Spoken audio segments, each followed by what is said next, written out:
അങ്ങനെ അതോടുകൂടി എൻ്റെ കല്യാണം എന്നുള്ള സ്വപ്നം അവിടെ നിന്നു. എൻ്റെ കല്യാണം മുടങ്ങി. എല്ലാവർക്കും ജൊവീന ജുവൽ വണ്ടേഴ്സ് വ്ലോഗിലേക്ക് സ്വാഗതം. പ്രിയ സുഹൃത്തുക്കളെ, കഴിഞ്ഞ ദിവസം കൊല്ലം ജില്ലയിലെ ഒരു പീഡനത്തിനെ കുറിച്ച് പറയാനാണ് ഞാൻ വന്നത്. അതായത് 10 വർഷമായി ഈ കുട്ടിയുടെ ഹസ്ബൻഡിനെ അറിയാം. വിവാഹത്തിന് മുമ്പ് അവര് പ്രണയം എന്തോ ആയിരുന്നു കേട്ടോ. അത് കഴിഞ്ഞിട്ട് ഇവരെ വിവാഹം കഴിപ്പിക്കാമെന്ന് വിചാരിച്ചിട്ട് ഈ ചെക്കൻ്റെ വീട്ടുകാര് പെണ്ണിന്റെ വീട്ടിൽ വന്ന് പെണ്ണ് ചോദിക്കുന്ന ഒരു സമ്പ്രദായമുണ്ടല്ലോ, അതിനായിട്ട് വരികയും വന്ന സമയത്ത് ഇവർ സ്ത്രീധനം ചോദിച്ചപ്പോൾ പെണ്ണിന്റെ അച്ഛൻ പറഞ്ഞ് സ്ത്രീധനം ഒന്നും തരാൻ ഞങ്ങൾക്ക് ഇല്ല എന്ന് പറയുകയും അവിടെ വെച്ച് ഇവര് അത് മുഷിഞ്ഞ് രണ്ടുപേരും കൂടെ പിരിയുമായിരുന്നു. അത് കഴിഞ്ഞ് കുറച്ച് ദിവസങ്ങൾ കഴിഞ്ഞപ്പോൾ ഈ ചെക്കൻ്റെ വീട്ടുകാർ എന്നെ ഇങ്ങോട്ട് വിളിച്ചിട്ട് പറഞ്ഞു, ഞങ്ങൾക്ക് ഇതൊന്നും വേണ്ട, വിവാഹം നടത്തി കൊടുക്കാം പിള്ളേർക്ക് എന്ന് പറഞ്ഞ് ഇവരെ വിവാഹം നടത്തുകയും വിവാഹം കഴിഞ്ഞ് ഒരാഴ്ചയ്ക്കുള്ളിൽ തന്നെ ഈ കുട്ടിയെ ഇവൻ നന്നായിട്ട് എന്നെ ഉപദ്രവിച്ച് കൊല്ലാൻ വരെ ശ്രമിച്ചു. എന്തിനാണെന്ന് പറഞ്ഞാൽ ഈ കുട്ടി ഇട്ടുകൊണ്ട് വന്ന സ്വർണത്തിന്റെ പേരിലും പണത്തിന്റെ പേരിലും ഒക്കെയാണ് അവിടെ വിഷയം നടന്നത്. അതങ്ങനെ വലിയൊരു ഇഷ്യൂ ആയി. ഈ കുട്ടിയുടെ വീട്ടിലാണ് കേട്ടോ. അപ്പോഴാണ് എനിക്ക് തോന്നിയത് നിങ്ങളോട് എൻ്റെ ഒരു എക്സ്പീരിയൻസ് ഷെയർ ചെയ്യണമെന്നുള്ളത്. അപ്പോൾ ഞാൻ ഇത് നിങ്ങളോട് പറയുന്നത് ആർക്ക് വേണ്ടിയെന്ന് വെച്ചാൽ വളരെ പണമുള്ള ആൾക്കാർക്ക് വേണ്ടിയല്ല. അതായത് കല്യാണമൊക്കെ നല്ല ആർഭാടമായിട്ട് നടത്താം എന്നുള്ളവര് ഇത് കേൾക്കണമെന്നില്ല. പെൺമക്കളുടെ വിവാഹം ലോൺ എടുത്ത് നടത്തുന്നവർക്ക്, അല്ലെങ്കിൽ വീടിന്റെ ആധാരം പണയം വെച്ച് നടത്തുന്നവർക്ക്, കടം വാങ്ങി വിവാഹം നടത്തുന്ന പെൺമക്കളുടെ മാതാപിതാക്കൾക്കും ഈ പെൺമക്കൾക്കും കൂടെ ചിന്തിക്കാൻ വേണ്ടിയാണ് ഞാൻ എൻ്റെ ഒരു അനുഭവം പറയുന്നത്. അത് മാത്രമല്ല, സ്ത്രീകളെന്ന് പറയുമ്പോൾ അവർക്ക് സെൽഫ് റെസ്പെക്റ്റ് വളരെ ഇമ്പോർട്ടൻ്റ് ആണ്. നമ്മൾ തന്നെ ഒരു റെസ്പെക്റ്റ് കൊടുക്കണമെന്നാണ് എനിക്ക് നിങ്ങളുടെ അടുത്ത് ഇവിടെ പറയാനുള്ളത്. അപ്പോൾ എൻ്റെ സ്റ്റോറിയിലോട്ട് പോവാം.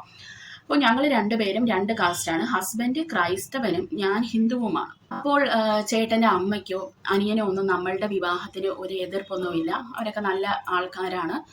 ഒരു സമയത്ത് ഈ മതം മാറാൻ നോക്കിയിട്ട് ഒരു വിധത്തിൽ മതം മാറാൻ പറ്റുന്നില്ല. അതായത് ഞാൻ ക്രിസ്ത്യാനിറ്റിയിലോട്ട് മാറണം. അപ്പോൾ മതം മാറുന്നതിന് വേറൊരു വിഷയം എന്ന് പറഞ്ഞാൽ എൻ്റെ വീട്ടിൽ എനിക്കിത് പറയാൻ പറ്റില്ല. കാരണം എൻ്റെ മാമന്മാരെന്നൊക്കെ പറയുന്നത് ഈ മതത്തിലൊന്നും വിശ്വസിക്കാത്ത ആൾക്കാരാണ്. അച്ഛൻ മരിച്ചത് കൊണ്ട് തന്നെ മാമന്മാരായിരിക്കും ഈ കാര്യങ്ങളിലൊക്കെ ഇടപെടുന്നത്.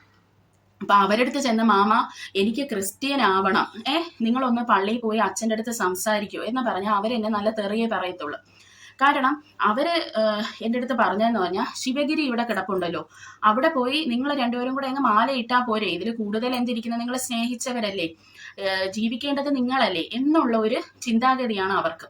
അപ്പോൾ നിങ്ങൾക്കറിയാം, ഈ ശിവഗിരിയിലാണ് ഇന്റർകാസ്റ്റ് മാരേജസ് കൂടുതലും നടക്കാറുള്ളത്. എനിക്കതുകൊണ്ട് വീട്ടിൽ പറയാൻ പറ്റാത്ത ഒരു അവസ്ഥയാണ്.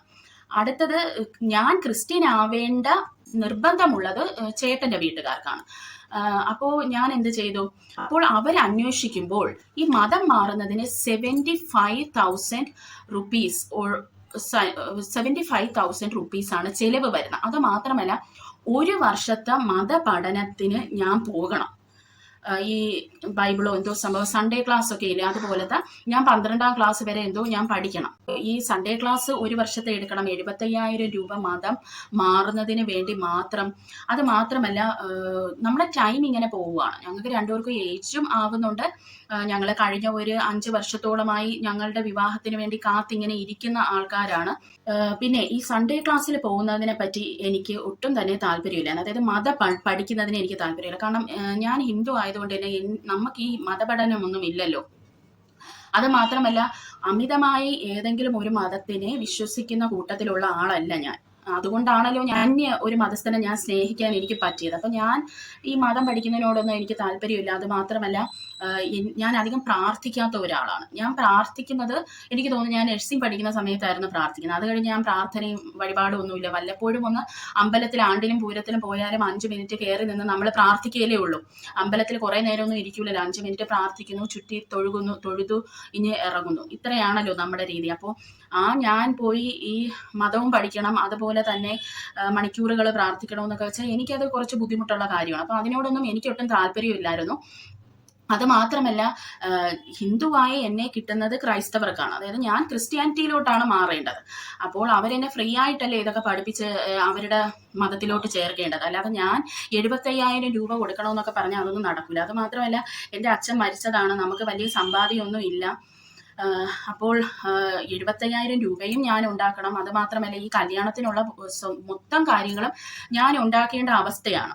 അങ്ങനെ ജാനും ജോമോ ചേട്ടനും കൂടെ തീരുമാനിച്ചിട്ട് എങ്കിൽ ശരി, ഞങ്ങളുടെ വീട്ടിൽ തന്നെ ഒരു സ്റ്റേജൊക്കെ കെട്ടിയിട്ട് നമുക്ക് നമ്മുടെ രണ്ട് വീട്ടുകാരെയും വിളിച്ച് ഇതൊരു അവിടെ തന്നെ ഒരു വിവാഹമായിട്ട് നടത്താം. മിന്ന് കെട്ടാം, താലി കെട്ടാം. മിന്നെന്ന് പറയുമ്പോൾ ഈ അമ്പലത്തിൽ പോയി കെട്ടണ്ടേ, അല്ല പള്ളിയിൽ പോയി കെട്ടണ്ടേ, അതുകൊണ്ട് താലി കെട്ടാം എന്നാന്ന് വെച്ചാൽ അവിടെ വെച്ച് ചെയ്യാന്നുള്ള ഒരു തീരുമാനത്തിൽ വന്നു. അങ്ങനെയാകുമ്പോൾ അത് വലിയ പൈസയും കാര്യങ്ങളൊന്നുമില്ല. അപ്പം എൻ്റെ സ്ഥിതിയും കാര്യങ്ങളും എല്ലാം ചേട്ടൻ്റെ അമ്മയ്ക്കും അനിയനും നല്ല വൃത്തിയാവണ്ണം അറിയാം കേട്ടോ. എൻ്റെ സാമ്പത്തിക സ്ഥിതി എല്ലാം അറിയാം. അത് മാത്രമല്ല എൻ്റെ അച്ഛൻ്റെയും അമ്മയുടെയും ദാമ്പത്യമൊന്നും വലിയ സുഖമല്ലാത്തത് കൊണ്ട് തന്നെയാണ് ഞാൻ പ്രേമ വിവാഹത്തിൽ വിശ്വസിച്ചത്. എനിക്കൊരാളെ മനസ്സിലാക്കി തന്നെ വിവാഹം കഴിക്കണമെന്നുള്ള നിർബന്ധം എനിക്കുണ്ടായിരുന്നു. പിന്നെ ഈ ഒത്തിരി ആൾക്കാരെ വിളിച്ച് വിവാഹം നടത്തുന്നതിലൊന്നും എനിക്ക് താല്പര്യമില്ലായിരുന്നു. കാരണം അതൊക്കെ വേസ്റ്റ് ഓഫ് മണിയാണ്. ഇപ്പോൾ നമ്മൾ അങ്ങനെ നടത്തിയാൽ പോലും ഈ കടമൊക്കെ വീട്ടാൻ നമ്മൾ തന്നെ പിന്നെ കഷ്ടപ്പെടണം. അപ്പോൾ ഞങ്ങൾ രണ്ടുപേർക്കും അതായിരുന്നു ആഗ്രഹം, വീട്ടിലൊരു ചെറിയ ചടങ്ങായിട്ട് ചെയ്യാം. അങ്ങനെ ഇവരെല്ലാവരും കൂടെ ഇതിനെപ്പറ്റി സംസാരിക്കാനായിട്ട് ഞങ്ങളെ വീട്ടിൽ വരാൻ നിൽക്കുവാണ്. അപ്പോൾ എനിക്കുള്ളത് 3 മാമന്മാരാണ്. അപ്പം ഇവരെല്ലാവരും കൂടെ വരുമ്പോൾ ഉറപ്പായിട്ടും എനിക്ക് ഈ 3 മാമന്മാരെയും വീട്ടിൽ വിളിക്കാം. അപ്പോൾ ഈ മതത്തിലോ ഒന്നിലും വിശ്വസിക്കാതെ ഇങ്ങനെ നടക്കുന്നവരാണ് എൻ്റെ മാമന്മാർ. അപ്പോൾ അവർക്ക് സന്തോഷം, ഞാൻ എനിക്കുള്ള അവർക്ക് ഇങ്ങനെയാണ്, നമ്മളിപ്പോൾ ഏത് മതത്തിൽ നിന്ന് വിവാഹം കഴിച്ചാലും കുഴപ്പമില്ല, ഞങ്ങൾ സന്തോഷിച്ച് ജീവിക്കണമെന്നാണ് മാമന്മാർ പറയാറുള്ളത് കേട്ടോ. ഇവരെല്ലാവരും കൂടെ കല്യാണത്തിൻ്റെ കാര്യം സംസാരിക്കാൻ വരണമല്ലോ, ഇതിനൊരു തീരുമാനം ഉണ്ടാക്കണമല്ലോ. അങ്ങനെ ഇവർ വരാനായിട്ടൊക്കെ അതിനുള്ള തീരുമാനങ്ങളൊക്കെ എടുക്കുന്ന ഒരു സമയം, ആ ഒരു സമയത്ത് ഒരു ദിവസം ചേട്ടൻ എന്നെ വിളിച്ചിട്ട് പറഞ്ഞു, കൊച്ചേ ഇവരിത് കുളമാക്കുമെന്നാണ് തോന്നുന്നതെന്ന് പറഞ്ഞു. അപ്പം ഞാൻ ചോദിച്ചു എന്നാ പറ്റിയെന്ന് ചോദിച്ചു. അപ്പം ചേട്ടൻ പറഞ്ഞ് ഇവർ എൻ്റെ നിന്ന് കിട്ടുന്ന സ്ത്രീധനം എത്രയാണ് എന്നൊക്കെയാണ് അവിടെ സംഭാഷണം നടക്കുന്നത്. അതായത് അപ്പം സ്ത്രീധനം എത്ര ചോദിക്കണം, എത്ര കിട്ടും, ഇതൊക്കെ അവർക്ക് അറിയണം. അതൊക്കെ അവിടെ സംഭാഷണം നടക്കുവാണ് ചേട്ടൻ്റെ വീട്ടിൽ. അപ്പോൾ ചേട്ടന് ഓൾറെഡി എൻ്റെയും ആ ഒരു ചിന്താഗതിയൊക്കെ നന്നായിട്ട് അറിയാം കേട്ടോ. അതുകൊണ്ടായിരിക്കണം വിളിച്ച് പറഞ്ഞത്.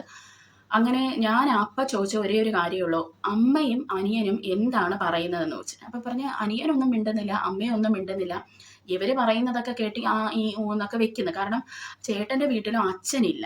അപ്പോൾ ഈ നാഥനില്ല കളരിയെന്ന് പറയുമ്പോഴേ അറിയാമല്ലോ പ്രിയ സുഹൃത്തുക്കളെ, ഒത്തിരി പേരുടെ അഭിപ്രായങ്ങൾ തേടേണ്ട ഒരവസ്ഥയാണ്.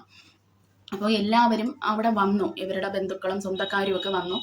അപ്പോൾ ഇവരാണ് ഈ സംസാരിക്കുന്നത് സ്ത്രീധനത്തിനെ പറ്റി. പക്ഷെ അമ്മയും അനിയനും ഒന്നും മിണ്ടാതെ ഇരിക്കുവാണ്. അങ്ങനെ ചേട്ടൻ പറഞ്ഞു ഇത് കുളമാവൂന്ന് പറഞ്ഞു. കാരണം നിങ്ങൾ ആലോചിക്കണം, ഈ മാമന്മാർ എല്ലാം കൂടെ വന്നിരിക്കുമ്പോൾ ഇവർ വന്നിട്ട് എനിക്ക് എത്ര കിട്ടും എന്ന് ചോദിക്കുമ്പോൾ നിങ്ങളൊന്ന് ആലോചിക്കണം.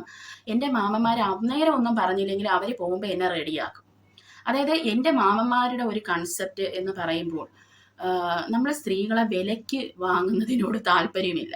എൻ്റെ ചിന്താഗതി അങ്ങനെയാണ്. അതായത് ഞാൻ ഒരാൾക്ക് ചായയും പലഹാരമായിട്ട് നിൽക്കുമ്പോൾ അവൻ വേണ്ടെന്ന് പറഞ്ഞു പോകുന്നു, പിന്നെ അടുത്തവൻ വരുമ്പോൾ വീണ്ടും നിൽക്കുന്നു.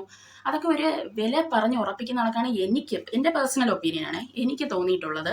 ചന്തയിലൊക്കെ പോയി ഒരു പശുവിനെയോ മാടിനെയൊക്കെ വിൽക്കുന്ന സമയത്ത് നമുക്ക് വില പേശൂലേ, അതുപോലെയാണ് എനിക്ക് ഫീൽ ചെയ്യുന്നത്. അത് മാത്രമല്ല, ഒരു അറിയാത്ത പുരുഷനെ, എനിക്ക് അറിഞ്ഞൂടാത്ത ഒരു പുരുഷനെ പെട്ടെന്ന് ഒരു ദിവസം വിവാഹം കഴിച്ചിട്ട് ശാരീരിക ബന്ധത്തിൽ ഏർപ്പെടണമെന്ന് പറഞ്ഞാലും എനിക്കത് ബുദ്ധിമുട്ടാണ്. എന്നെക്കൊണ്ട് അത് ഒരിക്കലും ചിന്തിക്കാൻ പറ്റാത്ത ഒരു കാര്യമാണ് അതെന്ന് പറഞ്ഞാൽ. അപ്പോൾ ഇങ്ങനെയുള്ള കുറേ കൺസെപ്റ്റുകൾ ഉള്ളതാണ്. നിങ്ങളെ കാര്യമല്ല ഞാൻ പറയുന്നത്, എൻ്റെ പേഴ്സണൽ ഒപ്പീനിയനാണ് കേട്ടോ. ഈ ഒരു സെയിം ഒപ്പീനിയൻ നമ്മുടെ പൃഥ്വിരാജൻ പറഞ്ഞിട്ടുണ്ട്. അയാൾക്ക് ഒരിക്കലും അത് ചിന്തിക്കാൻ പറ്റില്ല, എനിക്കും പറ്റൂല. കാരണം മാനസികമായ ഒരു അടുപ്പമില്ലാതെ എങ്ങനെയാണ് ശാരീരിക ബന്ധത്തിൽ ഏർപ്പെടുന്നതെന്ന് ഞാൻ എപ്പോഴും ചിന്തിക്കാറുണ്ട്. അങ്ങനെ ഇരിക്കുമ്പോൾ ചേട്ടൻ ഇത് വിളിച്ച് പറഞ്ഞല്ലോ അവിടെ സ്ത്രീധനത്തിന്റെ ഡിസ്കഷൻ നടക്കുവാണെന്ന്. അങ്ങനെ ഞാൻ എൻ്റെ ചേട്ടനടുത്ത് ഈ അമ്മയും അനിയനും എന്തുവാണ് പറയുന്നതെന്ന് ചോദിച്ചിട്ട്, കാരണം അനിയച്ചാർക്കും എന്നെ വലിയ ഇഷ്ടമാണ്, അമ്മയ്ക്കും എന്നെ വലിയ ഇഷ്ടമാണെന്ന് ഞാനത് കണ്ടിട്ടും അറിഞ്ഞിട്ടുമുള്ളതാണ് ആ സ്നേഹം. അതുകൊണ്ട് എനിക്ക് അവരുടെ ഒപ്പീനിയനാണ് അറിയേണ്ടത്. പക്ഷെ അവരവിടെ ഹെഡ്ലെസ് ആയിട്ട് നിൽക്കുന്നെന്നാണ് പറയുന്നത്. അപ്പോൾ അത് അവരുടെ ചിന്താഗതി, അവർക്ക് സ്ത്രീധനം ചോദിക്കാം. നമ്മളെ നാട്ടു നടപ്പേ അങ്ങനെയാണ്. അപ്പൊ അവരെയും കുറ്റം പറയാൻ പറ്റൂല, അവരെന്തെന്ന് വെച്ചാൽ അവർ ചെയ്തോട്ടെ. പക്ഷെ ഇവിടെ ഞങ്ങൾക്ക് രണ്ടുപേർക്ക് മാത്രമേ തീരുമാനം എടുക്കാൻ പറ്റൂ അല്ലേ. അങ്ങനെ ഞങ്ങൾ തീരുമാനിച്ചിട്ട് ഞങ്ങൾ ഈ ഒരു വിവാഹം വേണ്ടെന്ന് വെച്ചു. അതായത് ഈ വീട്ടിൽ വെച്ച് നടത്തുന്ന വിവാഹം വേണ്ടെന്ന് വെക്കുകയും പിന്നെ ഞങ്ങൾ എന്ത് ചെയ്തെന്ന് വെച്ചാൽ ഡൽഹിയിലോട്ട് വരികയും ഞങ്ങൾ ഇവിടെയുള്ള തിസ്ഹസാരി കോർട്ട്, ഡൽഹി ഹൈക്കോർട്ടാണ്, അവിടുത്തെ ഒരു വക്കീലിനെ കണ്ട് ഞങ്ങളെ രജിസ്റ്റർ മാരേജ് നടത്തുകയും ചെയ്തു. അന്ന് ആ രജിസ്റ്റർ മാരേജിന് ഞങ്ങൾക്ക് ആകെ ചിലവായത് 35,000 രൂപയാണ് അന്നത്തെ സമയത്ത് കേട്ടോ. അതായത് ഞങ്ങൾ മാരേജ് ചെയ്യുന്നത് 2015 ഞങ്ങൾ രജിസ്റ്റർ മാരേജ് ചെയ്യുന്നത്. അങ്ങനെ നമ്മളെ വിവാഹം അങ്ങനെ നടന്നു. ഇന്ന് നമുക്കൊരു കുട്ടിയുണ്ട്. ഞാൻ ഇതിൽ നിന്ന് പറയാൻ ഉദ്ദേശിച്ചത്, നിങ്ങൾക്കും ഇതൊക്കെ മാതൃകയാക്കാം. കാരണം ഈ പെൺമക്കൾ ചിന്തിക്കേണ്ട ഒരു കാര്യമുണ്ട്. അതായത് ഈ നമ്മളെ പണമില്ലാത്ത കുടുംബത്തിനെ പറ്റിയാണ് ഞാൻ പറയുന്നത്, അല്ലെങ്കിൽ ഒരു സാധാരണ മിഡിൽ ക്ലാസ് ഫാമിലി, ഇവരൊക്കെ ചിന്തിക്കേണ്ട ഒരു കാര്യമുണ്ട്. നിങ്ങളാണ് അങ്ങോട്ട് പറയേണ്ടത് നിങ്ങളുടെ പേരൻസിൻ്റെ അടുത്ത്, എനിക്ക് സ്ത്രീധനമൊന്നും വേണ്ട, എന്നെ വില പറഞ്ഞ് ഉറപ്പിച്ച് വരുന്ന ഒരുത്തനെ എനിക്ക് ആവശ്യമില്ല. അവർക്ക് പൈസയൊക്കെ തന്ന് നിങ്ങളെ സഹായിക്കാം. എപ്പോഴാണെന്ന് വെച്ചാൽ നാളെ വിവാഹം കഴിഞ്ഞിട്ടൊക്കെ പോയിട്ട് നിങ്ങൾക്ക് എന്തെങ്കിലും ഒരു പ്രസവ സംബന്ധമായി നിങ്ങൾക്ക് പണത്തിന്റെ ആവശ്യം വരികയോ, അല്ലെങ്കിൽ നിങ്ങൾക്ക് അങ്ങനെയൊക്കെ ആവശ്യം വരുമല്ലോ, അതിന് അല്ലെങ്കിൽ ഒരു ബിസിനസ് തുടങ്ങാൻ ഒരു ആവശ്യം വരുവാണെങ്കിൽ നിങ്ങൾക്ക് നിങ്ങളുടെ മാതാപിതാക്കളിൽ നിന്ന് പൈസ വാങ്ങുന്നതിന് കുഴപ്പമില്ല. പക്ഷെ അല്ലാതെ ഈ മാതാപിതാക്കളെ വീണ്ടും ഒരു കടത്തിലോട്ട് തള്ളിയിടുന്നത് ശരിയാണോ എന്ന് നമ്മൾ സ്ത്രീകൾ തന്നെ ചിന്തിക്കണം. അത് മാത്രമല്ല, നമ്മൾ സ്ത്രീകൾ ചിന്തിക്കണം, നമ്മൾ ഒരാളെ മുമ്പിൽ പോയി ഒരുക്കി കെട്ടി നിന്ന്, അതായത് പ്രേമവിവാഹത്തിന്റെ കാര്യമല്ല ഞാൻ പറയുന്നത്. ഇപ്പൊ പ്രേമവിവാഹം ആയിരുന്നാലും അവിടെ സ്ത്രീധനം എന്ന് പറയുന്ന ഒരു കാര്യം വില പേശുവാണ്. നമ്മളെ സ്ത്രീധനത്തിന്റെ പേരിൽ വില പേശുമ്പോൾ അവിടെ നമുക്ക് എന്ത് വിലയാണ് അവർ കൽപ്പിക്കുന്നത്, അല്ലെങ്കിൽ നമ്മൾ സ്ത്രീകൾക്ക് എന്ത് റെസ്പെക്റ്റ് ആണ് അവർ തരുന്നത് എന്നുള്ള ഒരു കാര്യം നിങ്ങൾ ചിന്തിക്കണം. അല്ലാതെ നമ്മുടെ സ്വാർത്ഥതയ്ക്ക് വേണ്ടി നമ്മൾ ഒരുത്തനെ പ്രേമിച്ചു, അല്ലെങ്കിൽ നമ്മുടെ ജീവിതം, നമുക്കൊരു ജീവിതം വേണമെന്നുള്ള ആ സ്വാർത്ഥതയ്ക്ക് വേണ്ടി നമ്മുടെ പാരൻസിനെ കടക്കണിയിലാക്കി ഒരു വിവാഹം കഴിക്കുന്നത് കൊണ്ട് എന്ത് സന്തോഷമാണ് നിങ്ങൾക്കൊക്കെ കിട്ടുന്നത്. അതായത് അന്നേരവും നിങ്ങളെ വിവാഹം നടത്തുന്നുണ്ടെങ്കിലും ആ അച്ഛൻ്റെയും അമ്മയുടെയും മനസ്സിൽ ഈ കടം ഞാൻ എങ്ങനെ നാളെ വീട്ടുമെന്നുള്ള എരിയുകയായിരിക്കും ഹൃദയം കിടന്ന്, അല്ലെ? എരിഞ്ഞായിരിക്കും ആ വിവാഹം നടക്കുന്നത്. അപ്പോൾ എന്ത് അനുഗ്രഹമാണ് അതെന്ന് കിട്ടുന്നത്? പ്രിയ സുഹൃത്തുക്കളെ, ഞാൻ ചോദിക്കുന്നത് ശരിയല്ലേ? നിങ്ങൾക്ക് നിങ്ങളുടെ അഭിപ്രായവും പറയും. ഇതൊക്കെ എൻ്റെ ഒരു ചിന്താഗതിയാണ് കേട്ടോ. അപ്പോൾ നമ്മളെ കെട്ടാൻ പോകുന്ന ചെറുക്കൻ്റെ വശത്തുനിന്ന് ഇങ്ങനെയുള്ള പല കാര്യങ്ങൾ വരും. പക്ഷെ അവിടെ തീരുമാനമെടുക്കേണ്ടത് ഞാനും അല്ലെങ്കിൽ നമ്മൾ സ്ത്രീകളും ആ കെട്ടാൻ പോണ പുരുഷനുമാണ്, അല്ലാതെ ഈ രണ്ട് വീട്ടുകാരുമല്ല. പ്രത്യേകിച്ച് എനിക്ക് എടുത്തു പറയാനുള്ളത്, ഈ പെൺ വീട്ടുകാരെ ഇങ്ങനെ നിങ്ങൾ ബോധർ ചെയ്ത്, ഇതൊക്കെ കൊണ്ടാണ് പെണ്ണുങ്ങൾ ജനിക്കുമ്പോഴേ നമ്മുടെ പേരൻസിന് ആദ്യം ഉണ്ടാവുന്നത്. കാരണം നാളെ ഇവളെ ഒരു വൻ തുകയ്ക്ക് കെട്ടിച്ചു വിടണം എന്നുള്ള ഒരു തോട്ടിലാണ് ആ കുഞ്ഞിനെ കാണുമ്പോഴേ അവരതാണ് ചിന്തിക്കുന്നത്. അയ്യോ പെണ്ണല്ലേ, ഇവളെ ഇനി ഞാൻ വളർത്തിക്കൊണ്ട് വരണം, ഇതെല്ലാം ഇവളെ ഒരു ബുദ്ധിമുട്ടാണെന്നുള്ള ഒരു മനസ്സിലൊരു ചിന്തയാണ് പാരൻസിന് പോകാറുള്ളത്. അതിനുള്ള കാരണക്കാർ നമ്മളാണ്. അപ്പൊ ആ ഒരു തോട്ട് അവരെ മനസ്സിൽ നിന്ന് കളയണമെന്നുണ്ടെങ്കിൽ ഇനിയുള്ള പെൺകുട്ടികളെങ്കിലും ഇങ്ങനെ മാതാപിതാക്കളെ ചൂഷണം ചെയ്യരുത്. നമ്മൾ വിവാഹം കഴിക്കുന്നത് എന്തിനാണ്? നമുക്ക് ഒരു ഇണയെ കിട്ടാൻ, അല്ലെങ്കിൽ നമുക്കൊരു കൂട്ട്, നമ്മളെ മരണം വരെ നമ്മളെ നമുക്കൊരു കൂട്ടായിട്ട് വേണം, അതിനാണ്. അത് നമ്മൾ വില പറഞ്ഞ് ഉറപ്പിക്കേണ്ട ആവശ്യമുണ്ടോ എന്നാണ് എനിക്ക് നിങ്ങളോട് ചോദിക്കാനുള്ളത്. അപ്പോൾ എനിക്ക് എന്നെ ഒരു വിൽപ്പന ചരക്കായിട്ട് അവിടെ കാണാൻ താല്പര്യമില്ലായിരുന്നു. അതുകൊണ്ട് ഞങ്ങൾ ഇങ്ങനെ ഒരു തീരുമാനം എടുത്തു. അത് കഴിഞ്ഞ് കുറേ നാള് അമ്മ പറയുമായിരുന്നു, അന്ന് അതങ്ങ് നടന്നിരുന്നെങ്കിൽ, നിങ്ങളല്ലേ അന്ന് അത് നടത്താതിരുന്നത്, എന്തോ പാസ്പോർട്ടിന്റെ എന്തോ പ്രശ്നമെന്നും പറഞ്ഞാണ് ഞങ്ങൾ ഡൽഹിക്ക് തിരിച്ചു വന്നത്. അപ്പൊ അമ്മ പറഞ്ഞ്, അത് നിങ്ങളായിട്ടല്ലേ മുടക്കിയത്, നിങ്ങൾ ഉടനെ പാസ്പോർട്ട് എന്നും പറഞ്ഞ് പോയില്ലേ എന്ന് ഒരു കാരണമാണ് ഞങ്ങൾ ഉണ്ടാക്കി എന്നൊക്കെ അമ്മ ഇടയ്ക്കിടയ്ക്ക് എൻ്റെ അടുത്ത് പറയുമായിരുന്നു. പക്ഷേ ഒരു ദിവസം ഞാൻ അമ്മയുടെ അടുത്ത് ഇത് തുറന്ന് സംസാരിച്ചു. ഞാനും എൻ്റെ അമ്മായിയമ്മയുടെ നല്ല അടിയും വഴക്കുമാണ്. പക്ഷേ എന്നാൽ പറയേണ്ട കാര്യങ്ങൾ, ആ അടിയും വഴക്കും അവിടെ ഉണ്ടെങ്കിൽ പോലും നമ്മൾ രണ്ടുപേരും അത് മറന്നിട്ട് മിങ്കിൾ ചെയ്യാൻ ശ്രമിക്കാറുണ്ട്. ഇപ്പൊ ബോത്ത് സൈഡ്സ്, ഫ്രം അമ്മയുടെ സൈഡിലും അമ്മ അതൊക്കെ മനസ്സിൽ വെച്ചിട്ട് പുറമേ നന്നായിട്ട് സംസാരിക്കും, ഞാനും അതുപോലെ തന്നെ. നമ്മൾ ആ ഒരു അടിയും വഴക്കും പിന്നെ അങ്ങോട്ട് കൊണ്ടുപോകില്ല, അത് കഴിഞ്ഞത് അവിടെ കഴിഞ്ഞു എന്നുള്ള രീതിയാണ്. അപ്പോൾ ഞാൻ അമ്മയുടെ അടുത്ത് ചോദിച്ചു, ഞാനല്ല മുടക്കിയതെന്ന് പറഞ്ഞു. അപ്പൊ അമ്മയ്ക്ക് അറിയില്ലായിരുന്നു ഇങ്ങനെ ഒരു കാര്യം ചേട്ടൻ വന്ന് എൻ്റെ അടുത്ത് പറഞ്ഞത്. അപ്പൊ ഞാൻ പറഞ്ഞു, ഇങ്ങനെയല്ലേ അമ്മ അവിടെ നടന്നതെന്ന് ചോദിച്ചു. അപ്പോൾ അമ്മ എൻ്റെ അടുത്ത് എടുത്ത് വായി ചോദിച്ചത്, ഞാനും ഇളയവനും ചോദിച്ചു നിന്റെ അടുത്ത് സ്ത്രീധനം എന്നാണ് അമ്മ ചോദിച്ചത്.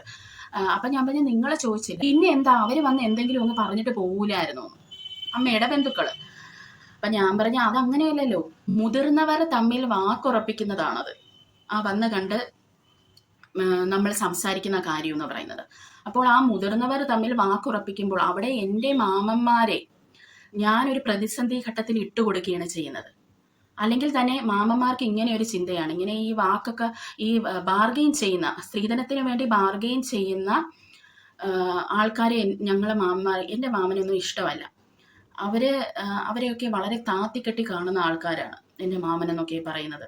കാരണം നമ്മളെ ഒരു വിൽപ്പനച്ചരക്കായിട്ട് കാണാനൊന്നും അവർ ആഗ്രഹിക്കുന്നില്ല.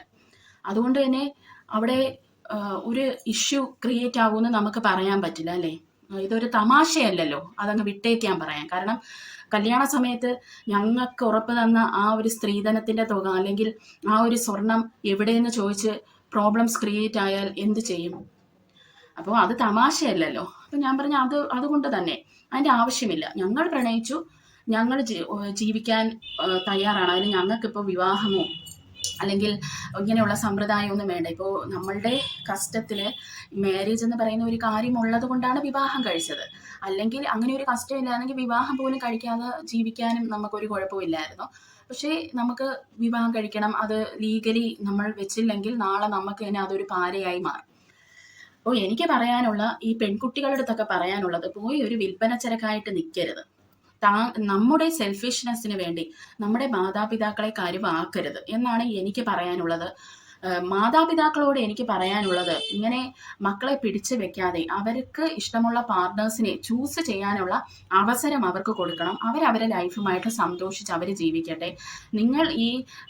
നിങ്ങളുടെ വാർദ്ധക്യകാലം ഈ മക്കളുടെ കെട്ടിച്ചു വിട്ട കടവും വീട്ടി മക്കളെ പ്രസവിച്ച കൊച്ചുമക്കളെ നോക്കി ജീവിതം ഇങ്ങനെ കളയാതെ നിങ്ങളൊക്കെ വല്ല ടൂറിനുമൊക്കെ പോയി അടിച്ചു പൊളിച്ച് ജീവിക്കണമെന്നാണ് എനിക്ക് ഈ മാതാപിതാക്കളുടെ അടുത്ത് പറയാനുള്ളത്. അപ്പോൾ അടുത്ത ഒരു വീഡിയോ ആയിട്ട് നമുക്ക് കാണാം.